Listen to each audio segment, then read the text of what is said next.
क्योंकि हम जानते हैं कि उनकी उस पूरी विचारधारा और शिवसेना की स्थापना के साथ साथ ही उन्होंने कई मंचों से, बाला साहब ठाकरे ने बड़े ही मुखर होकर हमेशा से कांग्रेस की आलोचना की और उनका एक ध्येय था कि शिवसेना कभी भी कांग्रेस जैसी नहीं होगी। और उसी को एक तरह से एक बार फिर दोहराते हुए प्रधानमंत्री नरेंद्र मोदी ने डिंडोरी से इस बात का जिक्र किया था कि किस तरह से शिवसेना, उद्धव ठाकरे ने एक समझौता किया था कांग्रेस के साथ, उस पर भी उन्होंने हमला बोला और उन्होंने कहा कि नकली शिवसेना का कांग्रेस में विलय होना पक्का है। डिंडोरी से प्रधानमंत्री नरेंद्र मोदी ने कहा था कि एनसीपी और शिवसेना के कांग्रेस में विलय का दावा किया था।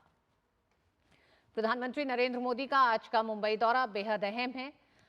बाला साहब ठाकरे को पुष्पांजलि करने से पहले हम जानते हैं प्रधानमंत्री नरेंद्र मोदी संविधान निर्माता बाबा साहब अंबेडकर को पुष्पांजलि दीक्षा भूमि में अर्पित करके आए थे। साथ ही साथ प्रधानमंत्री नरेंद्र मोदी स्वतंत्रता सेनानी वीर सावरकर को भी उन्होंने पुष्पांजलि अर्पित की, माल्यार्पण किया और फिर वो शिवाजी पार्क पहुंचे जनसभा को संबोधित करने।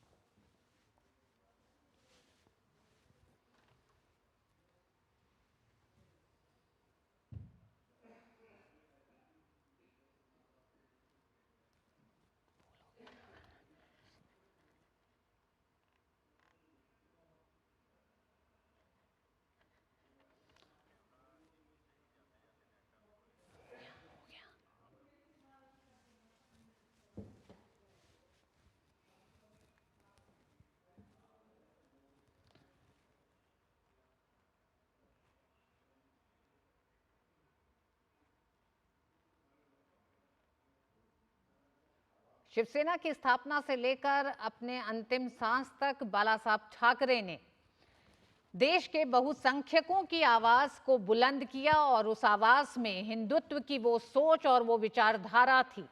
बाला साहब ठाकरे ने एक उग्र हिंदुत्व की उस सोच को भी बल दिया था, जिसे एक बड़ा जन समर्थन मिला था।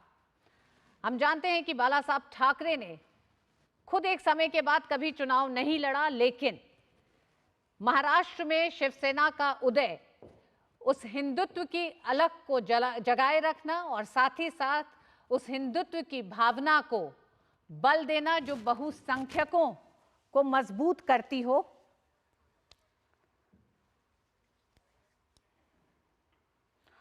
और ये आप दृश्य देख रहे थे मुंबई के, जहां प्रधानमंत्री नरेंद्र मोदी ने बाला साहब ठाकरे को पुष्पांजलि अर्पित करके शिवाजी पार्क में जनसभा को संबोधित किया। न्यूज़ नाइट में आज बस इतना।